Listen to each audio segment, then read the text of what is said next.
What the Actual Fork podcast is co-hosted by two intuitive eating registered dietitians, yours truly, Sammy Previtt, owner of Fine Food Freedom, and Jenna Warner, owner of Happy Strong Healthy. We can't stand diet culture bullshit and love keeping it real. Our mission is for all humans to believe that they are made for so much more than chasing a smaller body. We are also here to share with you that food can be fun and pleasurable again. Although we are medical professionals, we are human beings too. We are not afraid to share our deepest, darkest secrets and how many years of our lives were taken by diet culture. We started this podcast so no human has to feel alone in their journey towards food freedom. So get comfy and join us for a casual convo where you can expect to laugh, cry, learn, and grow. We are so grateful that you're here. So if you enjoyed this podcast and want to connect further, we invite you to follow along on Instagram at WhatTheActualForkPod and subscribe, rate, and review our podcast so we can continue to share this message with more and more people. Now, let's get into it. All right, everybody. So I'm going to pick a random review from our Apple Podcast reviews of What the Actual Fork podcast today to share with you, to remind you guys how much we love them and what they mean to us. So this one is from Sarah Doane. It's Doane. I hope I'm saying that correctly. And it just says, great pod, very nuanced approach to diet culture conversation. Thank you guys. And as simple as that sentence is, it means so much to us because it's our intention to have nuanced conversations, to allow for different opinions and feelings and facts and things to roll into this conversation so that you all feel safe and heard. So that two sentence right there means so much to us, Sarah. Thank you. Amazing. I seriously get goosebumps because it's like we finally get to hear from the people that are listening, because people don't understand that when you make a podcast, we just stare at each other. I know. Which is amazing, but we don't get to actually see Sometimes the I forget people listen to us. I literally forget people listen. So my review that I'm choosing today, what a fun username, LazzleDazzle97. What a fun name. So thank you, LazzleDazzle97. They wrote, the podcast you need. This podcast is so fun, honest, and refreshing. Anyone looking to just create the best relationship with themselves and the food that they eat needs to listen. And I love how they called out creating a great relationship with yourself too, because of course we talk about relationship with food and specifically body image and movement, but intuitive eating is so much more than just food. It's really intuitive living, and it affects all the different aspects of your life. So thank you to every single person who has left a review. We love reading these. And if you're listening now, we would so appreciate if you head over to Apple Podcasts and just pause the episode right here, go leave a review, and come on back, because this will help get these episodes into the ears of people who really need and want to hear this message. And let me just also add before we close out here that this podcast is very close to hitting 1 million all-time listens, which is just absolutely mind-blowing, incredible, beautiful. I am stunned and couldn't be more grateful. And I just want to thank every single one of you for being part of our journeys with us. Yes. Amazing. Yep. Welcome back to another episode of What the Actual Fork podcast. And let's just get right into it, because Jenna, I know you're excited to share your What the Actual Fork moment of the week. So let it rip. I think you will be very happy that I bring this up because you've been very vocal on social about this topic too. But I think for a long time, I didn't just suppress the searching of this topic on social media. But yesterday 2 days ago with the news about Ozempic and Weight Watchers, you can't avoid that content on social. So I saw a video on TikTok of this woman who was on her Ozempic journey for whatever reason. I don't know. I'm not judging, but I'm just sharing what I observed as a professional watching this video. So she shared a picture of herself, pre-Ozempic. And what I saw was rosy cheeks, a happy smile, really thick, beautiful hair, a woman who maybe was uncomfortable in her body, which is what she was portraying, But again, like she was exercising, she seemed happy to me, but the hair and the face, the skin really stuck out to me. And then she shared her post, quote unquote, Ozempic, her after photo, video, etc. And when I tell you, and I know this is a side effect of the drug, but when I tell you that she had 3 strands of hair in her ponytail and her skin looked very tired, like that rosy, like cheek look just melted away, bags under the eyes, like looked very sick to me, to be from like a professional standpoint, non-judgmental, just like like I hope she's okay. Well, And like she's part of sharing what her we did, Ozempic win. yeah, part of what we did clinically was like we would assess for malnutrition. Right. And like some of the things you're talking Perfectly about said. are Yes. from a professional evaluation of malnutrition. Like, and I was watching it and I'm like, there's people celebrating this in the comments. And like, how is nobody noticing? Like, all of her hair fell out. And again, it's because on the website, on like the disclaimers, it says like, this is a symptom of, or this is a side effect that may happen. But like, why are we accepting that as okay? Because we know what that means to the human body. It means we're not getting enough nutrients to support our hair health, like, because it's not the primary. But if that's falling out, other things are happening, right? Like it's terrifying. And it, again, super celebrated in the comments. And it's just one of many examples of the ability for this diet culture to spread in these completely new and absurd and very scary ways. Oh, yeah. When that news broke, man, I mean, I immediately texted you and Chelsea and then the Find Food Freedom team because I was just like, what the actual fuck is going on? Like, and what does it mean? Like, why? All it means is that Weight Watchers is looking for new ways to make money. But like, to me, it's like bad marketing for them. It's like our quote unquote diet doesn't actually work. So like, let us step into the drug space. Like, correct. You're kind of calling yourself out. Yeah. It so clearly states, without saying, like, all we care about is your fucking money. Like, that's all that says to me. Somebody commented too and was like, well, at least they're going to be working with dietitians. And I'm like, what fucking dietitians are working for Sequence? Like, what quality and caliber? Like, oh my gosh. When I was covering, I was doing a video on it and talking about it. And I was kind of reading the headline of how like Weight Watchers purchased telehealth, whatever. And it was like for $100 million. So I was just like, I couldn't like not do that. I was just like, this deserves the Dr. Evil voice. And like, what a piece of shit company. And like, thank you for fucking exposing yourself. Like, we don't even need to say much. Like, but this is one thing I will say is that I was like, so I had the anger. It was like all the stages of grief, right? When you hear this news. But then I was crying and I was just like upset because I'm like, oh, like, okay, first of all, this is job security for us.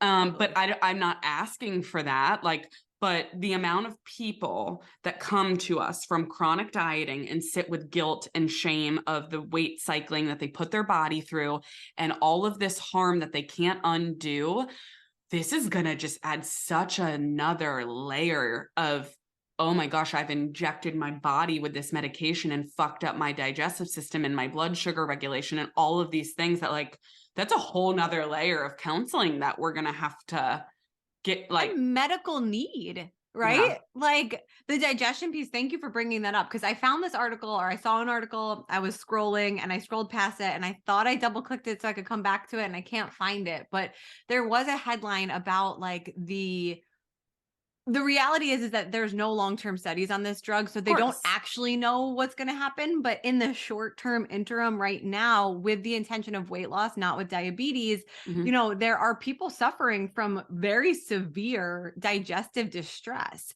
and getting to the point of like intestinal blockages, I think was the title that I read. Don't quote me on that because I can't re-find the article. You texted me. I'm like, I don't know where this article is, like, but I'm looking. What you're talking about. Like, if you find it, please send it to me. But yeah, I mean, that's the reality of where we are right now is people have been using this in secret for a couple years. It's Yes. now out and outed. But there is still no long-term research on its use for intentional weight loss. We are not talking about those who are using it for the treatment of their diabetes. I want to make that very clear. This is for those that are using it for intentional weight loss and those that are using it to lose the last 10 pounds, heavy air quotes. Like that is so scary to me. You know what? I got a text from Anna this morning asking me, she said, we're getting a lot of comments on the video I put up about PCOS with Ozempic. That's like the new thing. And I was like, oh, I mean, I haven't looked it up. I need to do more research, but I was like, well, the part of my brain is like, well, yeah, no shit. Because how many people go to the doctor that have PCOS that the doctor says, well, you just need to lose weight and that'll air quote fix your condition, when it's like, absolutely not. And so I can only imagine how doctors will now use this as like the magical cure. They used to just prescribe metformin, which was, I mean, yeah. I don't want to speak out of turn, but I believe it's just for blood sugar management. Mm-hmm. I don't know the class of drug that it is, but when I was diagnosed with PCOS, the doctors were like, "Do you want metformin?" I was like, "No, no, I don't." But so like that's like the first, like recommendation is medication, which is unfortunate in its own right. And so now they're just gonna be like, "Oh, for PCOS, it's a blood sugar issue, it's a weight loss issue." I'm speaking as a doctor, not as myself. And now we'll just give them this GLP-1, which is, again, there's just not, I don't know, it hurts my soul to try and like understand. And that's why I think I avoided the topic for so long. I was like, I'll just let people that want to talk about this talk about it, and I'll just continue to follow, but you can't avoid it now. Yeah, it like, it's funny you say that. Like when I saw the news break, I was like, oh fuck, like because it was my day. It was a Monday morning, or no, it was Tuesday morning, and I'm like, oh, I'm gonna have like I had some things on my calendar I was excited about. I got some exciting things in the works, and then I'm like, oh shit, like now I have to make videos on this shit because there's no way to not talk about it. That's a great way, like. And the amount of comments that I got on the video is like, I saw this and I thought of you and I was waiting for your response. And I'm sure you get that too. It's funny to think about like these people that we've never met are like, I can't wait to hear what they have to say. What are Jenna and Sammy gonna say? Yeah, but just like an honor, truly, like that people trust us and come to us for that. Like I don't take that responsibility lightly, but it's like, but we do have a responsibility in a way, and so it's like.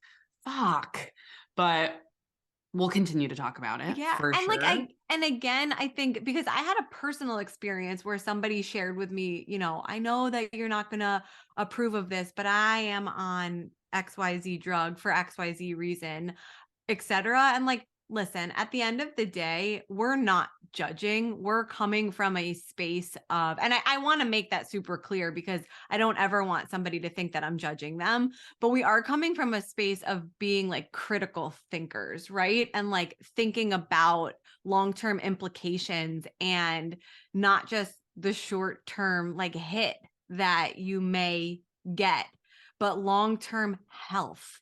And we are thinking about your health, not your body, right? Not your physical outside body. And it's mental health and physical health and like internal health and all of these things that go into a decision. And if you've considered those things and you're like, this is what's right for me, I'm probably not the dietitian that's best for you, but that's your call. I just think it's so important to hear these conversations and to understand pieces of the argument that, or pieces of the conversation that are different than what maybe your physician is saying. And also, Kara Harbstreet of streetsmart.rd on social media platforms posted yesterday, which was absolutely mind-fucking to me, that she was reached out to from a company to be an influencer for Ozempic, to post an influencer campaign about her Ozempic experience. So I actually duetted this video on TikTok. Oh my God, I gotta see this. I'm gonna run, not walk to that one. She had the email behind her. She blacked everything out. Oh, I'm not gonna black that shit out if they reach out to me. I'm blasting it.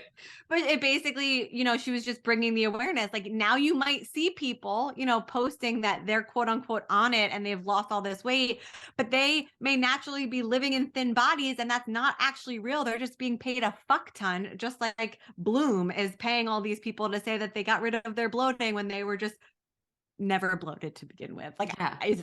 it's just wild. Like So Alex there's Searle. that. Love Alex Right, Searle, right. but like, But like, no, you don't drink Bloom. no, Like you don't. no. So yes, So what's agree our with. topic today? We'll go back to the topic, but I want to say one last thing that you made me think of is, and this is what you were saying, but at the end of the day, we are not anti-human beings who have injected themselves with Ozempic. We are not anti-human beings who are thinking about Ozempic. We are anti-Weight Watchers and anti-Ozempic, other than people that genuinely need the drug for type 2 diabetes. This is a very different, population we're talking to. And so but I, when I did those Fuck Diet Culture Friday videos all the way many years ago, I would get people that would think I was such a bitch in the comment section because they thought if they did that diet that I was mocking them, which in a way maybe I was, but I was anti the diet, not anti the person doing the diet. But I had done like every diet anyways, right? So that's why I'm making fun of myself. So there's so much nuance to the conversation, but I'm glad you said that because we never want to instill guilt and shame. We want to plant seeds so we can think of all sides of the conversation. But we can't, as we know, we can't change people's belief systems. No. And so if you believe that a smaller body is a better body, well, then we hope that you keep listening and get curious of why that belief system needs to change. But that brings us into today's topic. Perfectly. You really segued that so well. Like when the girls complimented us this morning about like knowing how to segue topics, you just nailed that. So, thank you. Thank you so much. So today's topic, we want to talk all about pregnancy and body image. So we've done a lot of postpartum stuff. But I got a Q&A, or a question sent through on Insta the other day where people are like, I think she said she was like 18 weeks pregnant. And she's like, I am really struggling right now. And I just don't have resources. And so I thought, what a great topic for us to talk about. Yeah. I love it so much because you're right. We have not talked about this and we've both experienced pregnancy. And listen, I don't even know how we want to start this, but I do want to hold space for those who are feeling this way to begin, because listen, the hormones inside your body when you're pregnant, whether you have the best relationship with your body or not, will do some really crazy things. So yes. First and foremost, knowing that and understanding that I think is really important. Yes. And I do want to start before we dive deep into it as well, which this might be like a part 2 where I have a few people in mind I think we could bring on, is just acknowledging our privileges. We are both thin, white, able-bodied, cisgender, heterosexual women. And so when you think about pregnancies that are celebrated in video campaigns and what a air quotes perfect pregnancy looks like by society beauty standards, it is a thin white woman with this perfectly hard belly. And the experiences that you and I have held in pregnancy, although we can both still have body image struggles, are going to be dramatically different than somebody in a larger body who is literally told to lose weight during a pregnancy, which is the most fucked up weight stigma. Terrifying. Information. So I do just want to add that caveat because you and I think will probably come more from our lived experiences today. Yes. And I think that's like a part 2 where there's many different colleagues I feel like we could bring on to discuss specifically pregnancy and larger body and weight stigma. I'm so happy you brought that up. And something that we started chatting about before we hit record. And I think this is something that was probably maybe even mentioned in your question box, but you hear from a lot of people, if like somebody opens up about their struggles, pregnancy, body image struggles, a lot of people's like preliminary response back, whether they've had their own pregnancy experience or not, it's like, but your body is doing something amazing. And like, whether that's, let me rephrase that. I know that's a well-intentioned response and your body is doing something amazing. Correct. But that comment back to a human being may invalidate their feelings. And so something that I think is like super important. And I actually had an experience with a friend asking me this the other day, with one friend struggling with body image and, the other not really having the lived experience and also the classical training or the training to work with, to have a conversation with somebody professionally about their own body image. And she, you know, made whatever comments back. And my answer back to her is, you know, sometimes it's okay to just listen when somebody feels comfortable enough sharing their either insecurities or their feelings or their current emotions about their body or the experience that they're having in their pregnancy. Sometimes it's okay to just say, I hear you and I'm here for you, Yes. instead of trying to say something that you think will make them feel better. Because, like I said before, it may make them feel like you're invalidating their feelings or that they can't feel the way that they do because they're creating life, they're growing a baby, all of these things, which is amazing and beautiful, but you're allowed to feel both at the same time. Yes, that's what I was literally going to say. Both emotions are valid, or both statements can be true. And so this made me think a lot about so myself and Julie, one of the dietitians on my team, we just wrapped up a body image certification with Marcy Evans and Fiona Sutherland. They're fabulous. And so there was a whole module deep dive into the research on grief with body image. And this made me think of Brie, because Brie has her body grievers group. And so we really dug into grief around body image. And so, you know, I think the same thing happens in life. People can't sit with their own discomfort, right? So when someone else is uncomfortable or feeling discomfort, we try to make it better with like toxic positivity. So it's the same thing if you've lost a loved one, or you're going through a breakup, or you're dealing with something very traumatic and uncomfortable. A lot of times, like you said, people are well-intended, but they're not comfortable with your discomfort. So they try to say something like exactly like you said, of like, oh, but it's so beautiful, when literally you don't need to fix it. You just need to sit in the suck with the person. So I think that's like a huge step one. First tip is just listen, validate, and sit there. And then the other point I have like circled on my notebook is the belief systems of what's going on. And so if you are currently pregnant, or you have a friend that is pregnant that you can send this to, and you know that you or your friend are struggling with the idea of your body getting bigger, well, it doesn't matter if it's pregnancy or not. If we come from diet culture where we hold this belief system of a hierarchy body, right? Like a thinner body is a better body. A thinner body is a more beautiful body. A smaller body is what healthier, air quotes, whatever those beliefs are. So doesn't matter if we have pregnancy or not. If your body is getting bigger, then you're challenging that belief system that you so deeply believe that is ingrained into you. So of course you're going to feel uncomfortable, discomfort, not like it. And so I hope if you're pregnant and struggling with this and listening here today, Jenna and I can say to you, it's okay that you feel this way. It actually makes sense that you feel this way. And instead of creating shame and guilt around that emotion that's coming up for you, around this belief, what if we could get curious about it and say, why is this uncomfortable? Or why do I feel this way? Because then we can start to hold compassion for ourselves. So that's really what's coming up for me right now. That was so perfect. I feel like I have nothing to add to that. End scene. Done. Click. But I'm actually in a supervision group right now that's not about body image, but it's about binge eating. I saw that. I meant to ask you about that. It's amazing. I highly recommend for the RDs out there with Marissa. I'm going to mess up her last name, so I'm not going to say it, but it's called Behind the Binge with the binge nutritionist.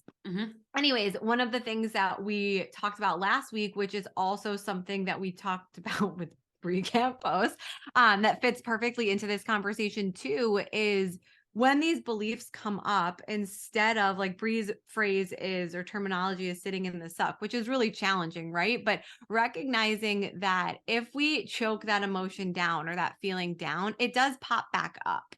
And so in those moments, instead of trying to ignore or fix, like, what if you could ask yourself, besides the questions that Sam just asked, you know, what evidence do I have to support that this thought is true?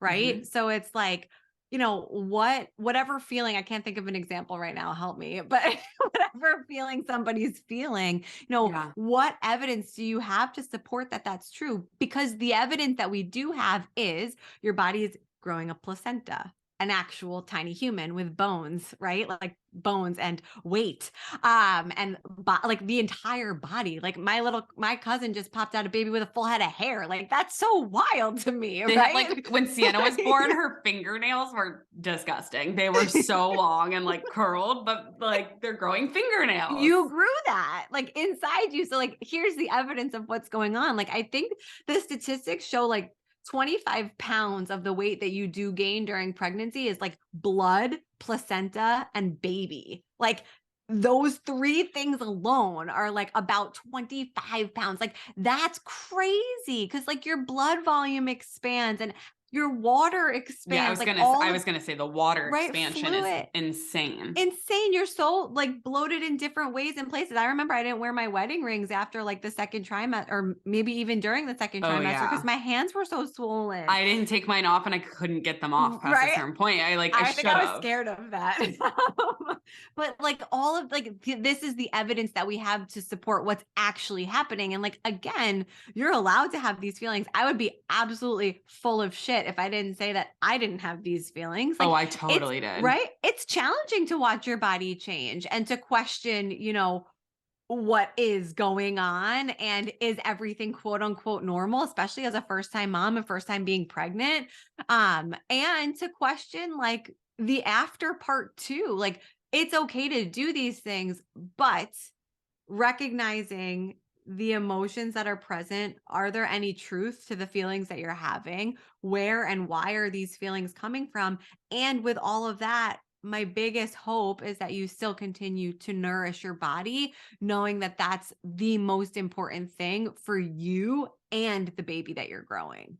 Yes, I'm so glad you said that. And I feel like other tips we can give is like getting support. So support could mean so many different things. So if we think from like a social media perspective, definitely getting rid of accounts that are triggering you. I know like probably this happened to you too. When I got pregnant, I was Everybody all over. was pregnant, right? Well, everybody was pregnant, but also like pregnancy talk, right? You start Ugh. engaging with certain pregnancy TikToks and then that's all you're getting. And so the diet culture ones would be woven in there about people talking about how many pounds they've gained during their pregnancy.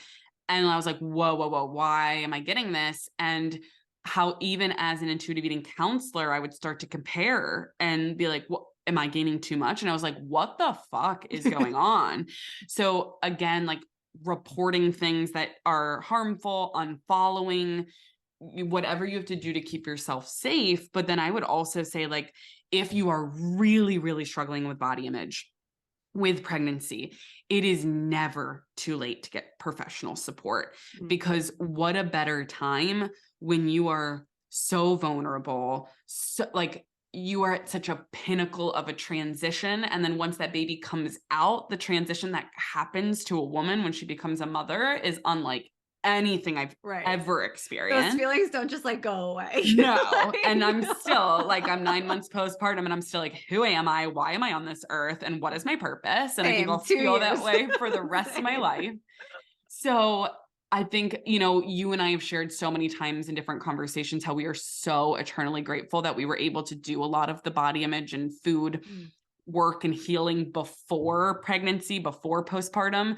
But I want to stress that it is never too late. I mean, we've had clients, and I'm sure you've had some at Find Food Freedom in their 70s. We had our oldest client was 79 who eventually passed when they were working with us. But like, it's never too late to do this work.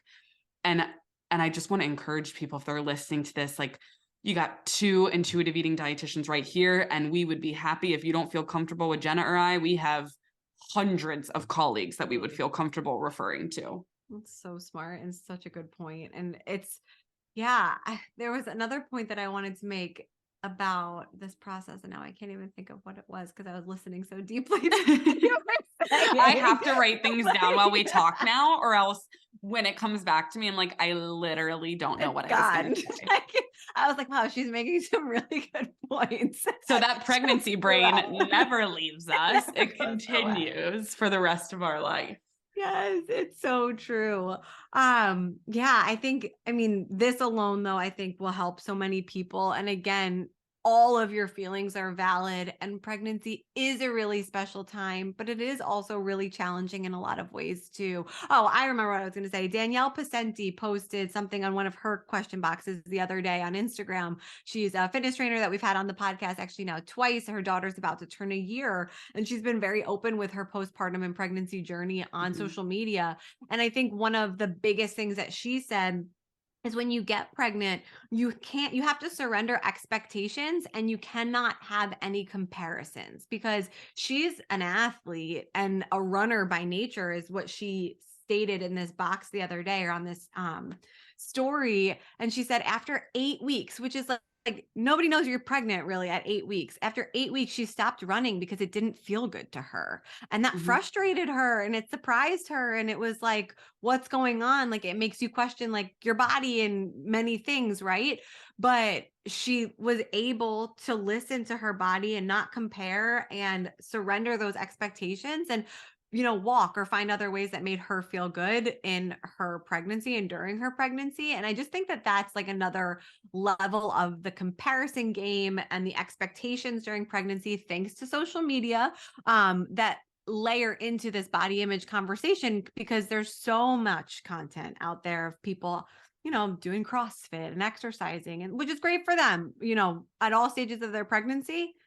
And it's also not everyone's experience. And I think that that's really important to know. It doesn't matter where you came from before being pregnant. Your body is in control when you're pregnant. Your baby is in control when you're pregnant. From like the moment that it implants, like it changes everything and it takes the wheel. So I think that that's just also something I didn't want to, I'm glad I didn't forget to say, I should say. I'm glad you said that. Cause yeah, I would see like videos of women like doing a deadlift, a snatch over their head with this like loaded barbell. Yes. With a big belly. Yes. Chelsea, please use that clip of Jenna snatching right now. But like I would see that, and then like I'd be sitting on the couch with literally my McFlurry, because I could only eat I love your McFlurry I can era. literally only eat ice cream when I was pregnant. Otherwise, when I'm not pregnant, I have explosive diarrhea. But if I have a pregnancy to support me, then I can have a McFlurry. So like the baby's like, give me it.